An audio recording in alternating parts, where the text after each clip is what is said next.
Hello, good morning, all students. BSc second year, second semester.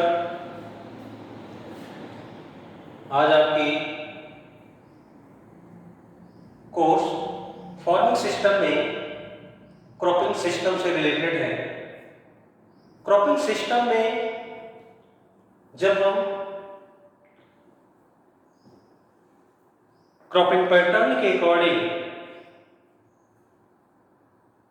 या successful cropping के according जो 1 year में more than crops का selection करते हैं, मोर देन क्रॉप्स का वहां पे प्रोडक्शन करते हैं, तो उस कंडीशन में आप देखते हैं कि फील्ड की फर्टिलिटी, उर्वरता शक्ति को भी मेंटेन करना चाहिए। अगर फील्ड में फर्टिलिटी लेवल अच्छा नहीं होगा तो क्रॉप का प्रोडक्शन अच्छे तरीके से नहीं मिल सकता। इस तरीके से आपको वहां पे ध्यान देना होगा कि जब हम क्रॉप प्रोडक्शन करें, फसल का उत्पादन लें, तो ऐसे कंडीशन में हम क्रॉप रोटेशन को वहां पे एडॉप्ट करें, फसल चक्र को वहां पे हम एडॉप्ट करना चाहिए। क्योंकि हम क्रॉप रोटेशन को जब उसमें सम्मिलित करेंगे जो कि क्रॉपिंग सिस्टम के अंतर्गत, तो ज्यादा से ज्यादा वहां पे अधिक से अधिक प्रोडक्शन ले सकते हैं।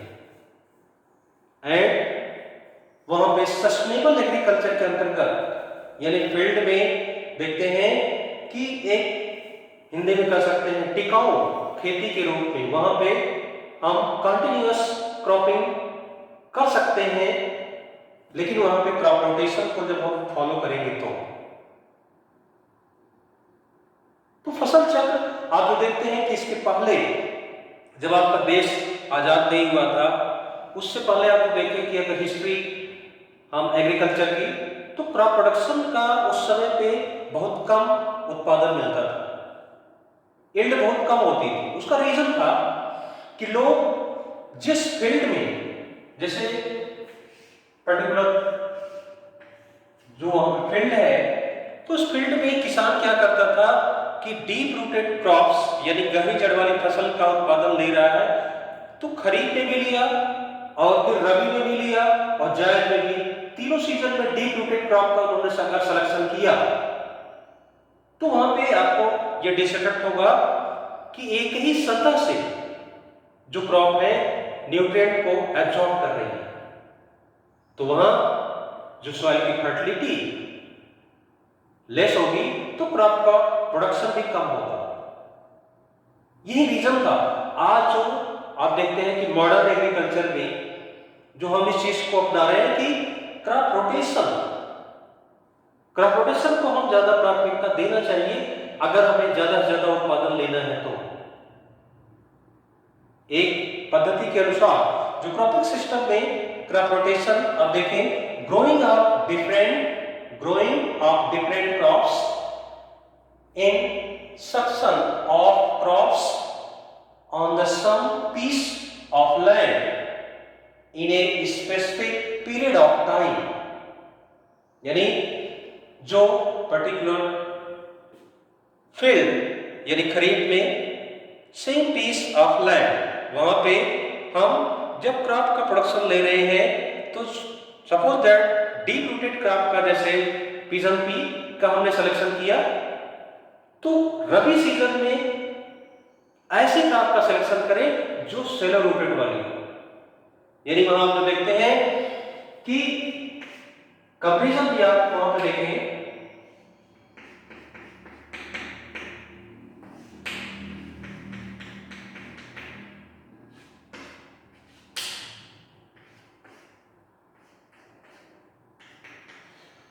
जो डीप रूटेड क्रॉप्स है वो सॉइल में निचली सतह से न्यूट्रिएंट को अब्सॉर्ब करेगी, वाटर को अब्सॉर्ब करेगी। और जो आपका रबी सीजन में, नेक्स्ट सीजन में जो सेलो रूटेड क्रॉप्स आप लोगे, तो जो अपर सरफेस खरीफ में जो था वो आपका फर्टाइल है, उसका पूरा पूरा यूटिलाइज रबी सीजन में वो क्रॉप करेगी, जिससे कि सॉइल की फर्टिलिटी भी बनी रहेगी और क्रॉप प्रोडक्शन अच्छा होगा। And crop rotation is the reverse, crop rotation is the reverse of land rotation. In this crop is rotated year after year. और ये प्रोसेस ऑफ, अगर हम फील्ड में क्रॉप को रोटेट करके अगर सोइंग करते हैं तो वहां पे आपको एक अच्छा उसका एडवांटेज मिलेगा, जो कि हम क्रॉपिंग सिस्टम के अंतर्गत उसको इंपॉर्टेंट महत्व उसका वहां पे देंगे। Advantage of crop rotation, crop rotation का जो एडवांटेज है, like first overall increase in yield. अगर इसमें देखें तो जो फील्ड में ओवरऑल कंडीशन जो है, अगर सॉइल की फर्टिलिटी मेंटेन है तो क्रॉप का प्रोडक्शन जो हम खरीफ रबी या जायद में ले रहे हैं, एक अच्छा प्रोडक्शन मिलेगा, एक अच्छा उत्पादन वहां पे मिलेगा क्रॉप्स का। तो overall increase in yield. And next maintaining physical and chemical properties of soil. जो उस फील्ड की जहां पे हम क्रॉप प्रोडक्शन करना चाह रहे हैं तो उस फील्ड में physical and chemical properties soil की अच्छी होगी। एंड उस कंडीशन में आप देखते हैं कि फील्ड में वाटर होल्डिंग कैपेसिटी भी अच्छी होगी, जो कि वहां पे हम क्रॉप्स को बार बार इरिगेशन नहीं देना पड़ेगा, क्योंकि ज्यादा एक ड्यूरेशन जो फिक्स होगा कि 15 to 20 डेज या 15 डेज के इंटरवल पे क्रॉप का हम वहां पे इरिगेशन करें अकॉर्डिंग खरीफ सीजन रबी सीजन में ये आपका पीरियड डिफरेंट होगा वाटर रिक्वायरमेंट का। Next point, control insect pest and soil borne disease and weeds. ऐसी कंडीशन में जब हम क्रॉप रोटेशन को उस फील्ड में लेते हैं, अपनाते हैं, तो वहां पे देख रहे हैं कंट्रोल इंसेक्ट का। जब आप देखते हैं कि कोई खरीफ में क्रॉप जो पॉट बोरर से अफेक्टेड है, जैसे खरीफ में आपने लिया पीजन पी जिसमें पॉट फ्लाई या पॉट बोरर का अटैक है, तो रबी सीजन में ऐसी क्रॉप का सिलेक्शन करना चाहिए जो वहां पे आपको ऐसी होनी चाहिए कि पॉट फ्लाई या पॉट बोरर से अफेक्टेड नहीं हो। उसके सिम्टम्स के आधार पे ऐसी क्रॉप का अगर आप सिलेक्शन करते हो तो वहां पे आपको प्रोडक्शन अच्छा मिलेगा, क्योंकि जो खरीफ सीजन में इंसेक्ट है वो रबी में उस फील्ड में उनके जो रेस्टिंग पीरियड स्टेज जैसे लार्वा है अगर फील्ड में पड़ा है तो फिर उस क्रॉप पे उसका अटैक नहीं होगा अगर उससे अफेक्टेड क्रॉप का आपने सिलेक्शन नहीं किया। Next, soil borne disease. कुछ ऐसे डिजीज होते हैं जो कि आप देखते हैं नेचर, जो उनका सॉइल बॉर्न डिजीज सॉइल में पड़े रहते हैं और जैसे ही क्रॉप उसमें आप फील्ड में सोइंग करते हैं तो फिर उस पर अटैक उनका होता है। जैसे आप देख रहे हैं कि वीट के केस में आप देखते हैं कि जो डिजीज उसमें रस्ट से अफेक्टेड है वो क्रॉप, तो नेक्स्ट सीजन में ऐसे क्रॉप का सिलेक्शन ना करें कि उसके रस्ट का अटैक उस क्रॉप पे हो। किस तरीके से हम वहां पे एक स्ट्रेटजी बनाए, हम उस तरीके से वहां पे एक रोटेशन करें।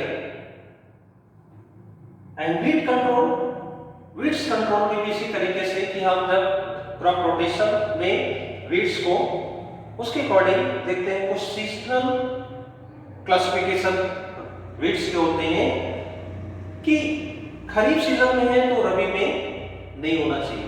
कुछ ऐसे वीड्स हैं आप जो देखते हैं वो पॉलीफेगस कैटेगरी में आते हैं जो कि खरीफ रबी और जायद तीन उनका अटैक होता है। ऐसे क्रॉप्स जिसमें उस वीड्स का पाया जाना हो तो नेक्स्ट सीजन में हम ऐसे क्रॉप का सिलेक्शन न करें कि वहां तो उससे अफेक्ट हो। And next, properly utilising water management water management आप जो देखते हैं कि प्रॉपर वहां पे फील्ड में इरिगेशन जो हम देते हैं, वाटर मैनेजमेंट भी होता है जब क्रॉप को रोटेट करते हैं।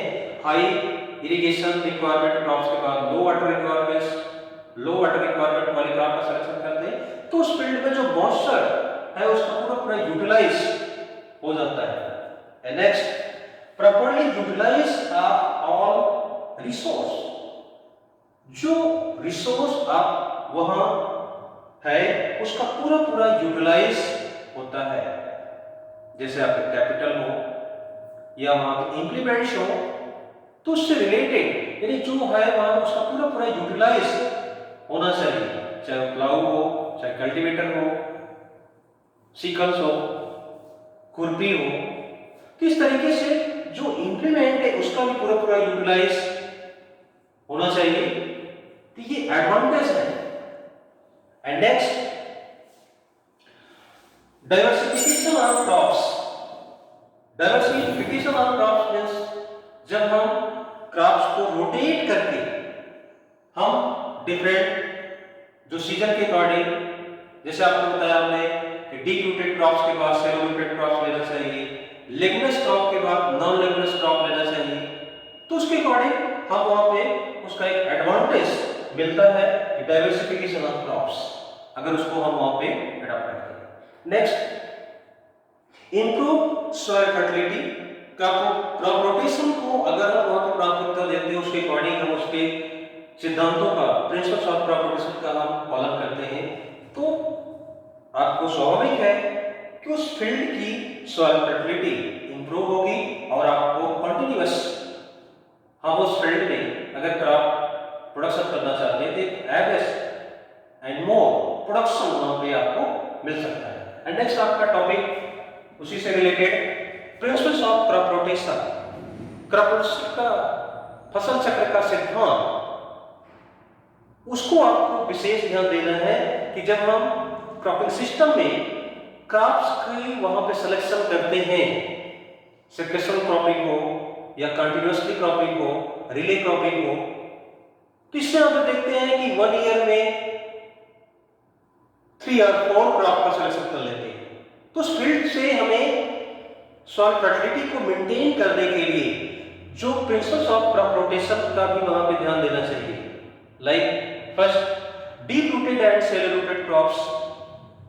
अभी आपको मैंने बताया कि खरीफ सीजन में जो हम डीप रूटेड क्रॉप सिलेक्शन किए हैं, रबी में शैलो रूटेड क्रॉप्स का सिलेक्शन करेंगे। And next, leguminous crop and non leguminous crop. जैसे हम खरीफ में कोई ऐसी लेगुमिनस क्रॉप का सिलेक्शन किए हैं जैसे पिजन पी, तो वहां पे उस क्रॉप के अकॉर्डिंग हम जो देखते हैं कि एक तो डीप रूटेड क्रॉप है, उसके साथ साथ नाइट्रोजन फिक्सेशन का भी वर्क करती है उसके रूट्स, जो वहां पे ये अपने न्यूट्रिएंट को निचली सतह से लेती हैं, जैसे आपको हमने डायग्राम में बताया, निचली सतह से न्यूट्रिएंट को एब्जॉर्ब करती हैं, और जो अपर सरफेस का यहाँ पे जो देख रहे हैं इसके यहाँ पे रूट्स में नोड्यूल्स जो होते हैं वो एटमॉस्फेयर से नाइट्रोजन को फिक्सेशन का कार्य करते हैं।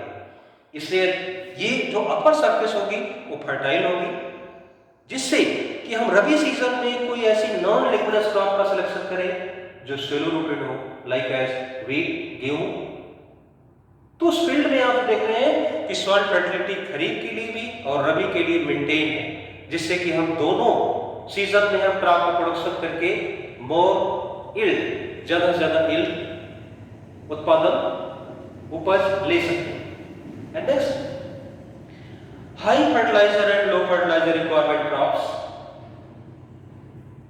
जब हम एक सीजन में हाई फर्टिलाइजर रिक्वायरमेंट क्रॉप का सिलेक्शन करते हैं तो स्वाभाविक है कि उस एरिया में फर्टिलाइजर कंजप्शन के अकॉर्डिंग आप देखते हैं कि हाई फर्टिलाइजर के बाद लो फर्टिलाइजर रिक्वायरमेंट वाले क्रॉप का सिलेक्शन करना चाहिए, जिससे अभी आपको हमने बताया एडवांटेज में कि ये properly maintaining physical and chemical properties of soil. तो इसके अकॉर्डिंग आप वहां पे जो देखें कि हम सॉइल का स्ट्रक्चर एंड टेक्सचर ऐसे तरीके से बने तो उसके अकॉर्डिंग भी हम वहाँ पे इसको प्राथमिकता देंगे फर्टिलाइजर से। एंड नेक्स्ट है हाई वाटर रिक्वायरमेंट क्रॉप्स के बाद लो रिक्वायरमेंट वाले क्रॉप का, लो वाटर रिक्वायरमेंट वाले क्रॉप का सिलेक्शन करना चाहिए। यानी इरिगेशन की पर्पज से जो क्रॉप आप जो देखते हैं, जैसे पैडी क्रॉप आपके खरीफ सीजन में हाई वाटर रिक्वायरमेंट वाले क्रॉप्स है, फिर रबी सीजन में कुछ ऐसे क्रॉप का सिलेक्शन करना चाहिए जो लो वाटर रिक्वायरमेंट वाली क्रॉप है। तो इसके अकॉर्डिंग और भी क्रॉप्स हैं, तो हम उसके अकॉर्डिंग आप तो देखेंगे कि जब इरिगेशन में आप उसमें देखते हैं, पढ़ते हैं कि वाटर रिक्वायरमेंट्स ऑफ क्रॉप्स, तो हाई रिक्वायरमेंट वाले क्रॉप के बाद लो वाटर रिक्वायरमेंट वाली क्रॉप का सिलेक्शन करना चाहिए, जिससे कि वहां पे प्रॉपर मॉइस्चर का यूटिलाइजेशन हो सके, वाटर का यूटिलाइजेशन हो सके, वाटर वेस्ट ना हो। And next high ploughing crops and low ploughing crops. इसके अकॉर्डिंग भी आप जो देखते हैं कि जैसे खरीफ सीजन में आपको हाई प्लॉविंग वाली क्रॉप का सिलेक्शन, क्योंकि वहां पे ऑल फुलफिल फैसिलिटीज होती है जो कि वाटर रिक्वायरमेंट फुलफिल आपको वहां पे मिलता है। तो उसके अकॉर्डिंग वहां पे हम टीलेज के प्रैक्टिस में हम प्लॉविंग, जैसे क्रॉप के प्रोडक्शन के लिए 1 प्लॉविंग एमी plough and different 3 to 4 ploughing cultivator या देसी प्लाउ से जब करते हैं, फील्ड की प्रिपरेशन अच्छे तरीके से होती है, सॉइल पार्टिकल्स टूट करके अलग होते हैं, सॉइल की प्रॉपर्टीज अच्छी होती है। अब अगर नेक्स्ट रबी के सीजन में भी क्रॉप का सिलेक्शन करना हो, तो वहां पे आप देखते हैं कि मान लो रेनफेड फार्मिंग में ड्राई लैंड एरिया हो, तो वहां पे उसके अकॉर्डिंग हम लो वाटर रिक्वायरमेंट वाले क्रॉप का सिलेक्शन करते हैं। उस एरिया में उस सीजन में हमें कम मॉइस्चर फील्ड में है, जैसे आपका लेंटिल एंड लेथाइरस, जो कि उनका शॉर्ट ड्यूरेशन हो, उसमें जो मॉइस्चर फील्ड में उसका पूरा यूटिलाइज करके यील्ड दे सके। तो इसके अकॉर्डिंग जो उसके सिद्धांत प्रिंसिपल्स को फॉलो करके हम वहां पे क्रॉप रोटेशन को क्रॉपिंग सिस्टम के अंतर्गत फील्ड में अडॉप्ट करें, ताकि हमें ज्यादा से ज्यादा उत्पादन प्रोडक्शन मिल सके। तो हम आशा करते हैं जो स्टूडेंट बीएससी सेकेंड ईयर के हैं, ये आपके एग्जामिनेशन से रिलेटेड भी उसमें क्वेश्चन पुट अप होते हैं। कभी कभी आपके डिफिनेशन से रिलेटेड कि क्रॉप रोटेशन के डिफिनेशंस क्या है, इनके कॉन्सेप्ट क्या है, इनकी ऑब्जेक्ट क्या है, एंड वहां पे उसके एडवांटेज क्या है, एंड उसके प्रिंसिपल्स ऑफ क्रॉप रोटेशन, इससे रिलेटेड आप बहुत सारे क्वेश्चंस उसमें पुट अप होते हैं। और इससे रिलेटेड ऑब्जेक्टिव टाइप क्वेश्चंस हैं, फिलिंग द ब्लैंक्स क्वेश्चन। तो इसलिए आप जो डीप नॉलेज रखते हैं, आपने पढ़ा, तो उसका पूरा पूरा यूटिलाइज आप एग्जामिनेशन टाइम में कर सकते हैं।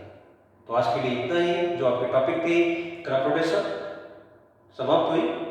और हाँ, इससे रिलेटेड कोई आपको क्वेरी हो, कोई आपको प्रॉब्लम्स हो, तो आप हमें हमारे जो व्हाट्सएप नंबर है उस पर आप या बात कर सकते हैं, या व्हाट्सएप पे भी आप मैसेज कर सकते हैं।